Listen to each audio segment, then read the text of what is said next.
ଆଚ୍ଛା ଚିଣ୍ଟୁ, କାଲିର ପାଠ ସବୁ ପଢିକି ଆସିଛୁ ତ? ଆଜ୍ଞା ସାର୍, ସବୁ ପଢ଼ି ଆସିଛି। ଆଚ୍ଛା କହିଲୁ ଦେଖିବା, ଭାରତରେ କେଉଁ ରାଜ୍ୟ ଦ୍ୱାରା ଉର୍ଦ୍ଦୁକୁ ଦ୍ୱିତୀୟ ଭାଷା ରୂପେ ଗ୍ରହଣ କରାଯାଇଛି? ସାର୍, ବିହାର ଓ ଉତ୍ତରପ୍ରଦେଶ। ଆରେ ବାହ, ବହୁତ ବଢ଼ିଆ। ଆଉ ଏବେ କହିଲୁ ଦେଖିବା, ଭାରତର ମାଟି ତଳେ ଟ୍ରେନ୍ କେବେ ଓ କେଉଁଠି ଚାଲିଥିଲା? ସାର୍, କଲିକତାରେ 21 ଅକ୍ଟୋବର 1984ରେ ପ୍ରଥମେ ଟ୍ରେନ୍ ଭାରତରେ ମାଟି ତଳେ ଚାଲିଥିଲା। ଆଚ୍ଛା, ଲୋକସଭାରେ ମାତ୍ର ଗୋଟିଏ ଦିନ କାମ ଚଲାଇ ପାରିନଥିବା ପ୍ରଥମ ପ୍ରଧାନମନ୍ତ୍ରୀ କିଏ କହିଲୁ? ସାର୍, ଶ୍ରୀ ଚୌଧୁରୀ ଚରଣ ସିଂ। ଆରେ ବହୁତ ବଢିଆ, ତୁ ତ ସବୁ ଠିକ ଠିକ ଉତ୍ତର ଦେଇ ଦଉଛି। ହଉ ଦେଖିବା, ଏବେ କହିଲୁ ଅଲ୍ ଇଣ୍ଡିଆ ରେଡିଓର ସ୍ଥାପନା କେବେ ହୋଇଥିଲା?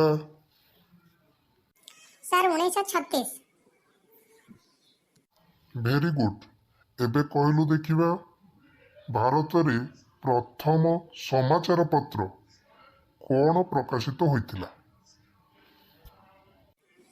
ସାର୍, ପ୍ରଥମ ସମାଚାର ପତ୍ର ସାର୍ ଇଣ୍ଡିଆ ଗେଜେଟ୍ 1776 ମସିହାରେ କଲିକତାରୁ ପ୍ରକାଶ ପାଇଥିଲା। ଆଚ୍ଛା କହିଲୁ ଦେଖିବା, ହରିୟାଣା ରାଜ୍ୟ କେବେ ଗଠିତ ହୋଇଥିଲା? ସାର୍, 1966 ମସିହାରେ। ଆଚ୍ଛା, ଭାରତରେ ପ୍ରଥମେ ରେଡିଓ ପ୍ରସାରଣ କେବେ ଆରମ୍ଭ ହୋଇଥିଲା? ସାର୍, ରେଡିଓ ପ୍ରସାରଣ ପ୍ରଥମେ 1930ରେ ଆରମ୍ଭ ହୋଇଥିଲା। ଭାରତରେ ରିଜର୍ଭ ବ୍ୟାଙ୍କ ସ୍ଥାପନା କେବେ ହୋଇଥିଲା?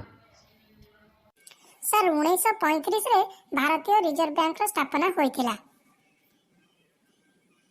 ଆଚ୍ଛା କହିଲୁ ଦେଖିବା, ଭାରତୀୟ ଗଣରାଜ୍ୟର ପ୍ରଥମ ସଭାପତି କିଏ ଥିଲେ? Sir, doctor Zakir Hussain. ଆଚ୍ଛା କହିଲୁ ଦେଖିବା, ଭାରତରେ ପ୍ରଥମ ବ୍ରିଟିଶ ଗଭର୍ଣ୍ଣର ଜେନେରାଲ କିଏ ଥିଲେ? Sir, Warren Hastings. ଆଚ୍ଛା କହିଲୁ, ଭାରତର ପ୍ରଥମ ତଥା ଶେଷ ଗଭର୍ଣ୍ଣର ଜେନେରାଲ କିଏ ଥିଲେ? ଅଶୋକ ସ୍ତମ୍ଭ। ଭାରତର ରାଷ୍ଟ୍ରୀୟ ଚିହ୍ନ କଣ କହିଲୁ? ହଉ ଆରେ ବାହ, ସାର୍, ବହୁତ ମୁଁ ବଢିଆ। ନିଶ୍ଚିତ ପଢ଼ି ଆସିବି। ସବୁଦିନ ଏଇଭଳି ଭାବରେ ସବୁ ପାଠ କରି ଆସିବୁ, ବୁଝିଲୁ? କାଲି ମୁଁ ପୁଣି ଆଉ କିଛି ପ୍ରଶ୍ନ ପଚାରିବି, ହେଲା?